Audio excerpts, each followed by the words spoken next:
السلام ورحمۃ اللہ وبرکاتہ۔ سوال ہے کہ ڈائمنڈ پر زکوٰۃ نہیں ہے، کچھ علماء کرام کہتے ہیں کہ اگر آپ ان کی تجارت کریں تو ان پر زکوٰۃ ہے۔ جی ہاں، یہ بات ان کی بالکل درست ہے کہ جس طرح آپ سمجھ لیں پراپرٹی ہوگی، ڈائمنڈ ہو گیا، کوئی بھی چیز ہو جس پر زکوٰۃ نہیں ہے، جب آپ اس کی تجارت کرتے ہیں نا تو آپ کے تجارت پر زکوٰۃ ہوتی ہے، یعنی اس وقت وہ ڈائمنڈ نہیں ہوتا بلکہ وہ آپ کا راس المال ہوتا ہے، یعنی آپ کا سٹاک ہوتا ہے۔ جس طرح کہ مثال کے طور پہ کوئی بھی آپ چیز لے لیں، کوئی بھی انسان کوئی بھی کاروبار کرتا ہے تو اس کی کاروبار میں جو انویسٹمنٹ ہوتی ہے اس کے اوپر زکوٰۃ ہوتی ہے نا۔ تو جب آپ ڈائمنڈز کا کاروبار کریں گے تو یہ ڈائمنڈز آپ کے پاس ایز اے ایک پتھر یا ایز اے ڈائمنڈ نہیں رہے گا، بلکہ یہ پھر آپ کا مال تجارت بن جائے گا۔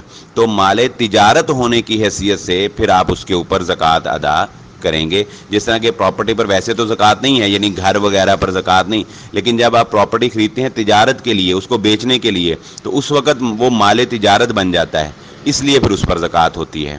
واللہ اعلم۔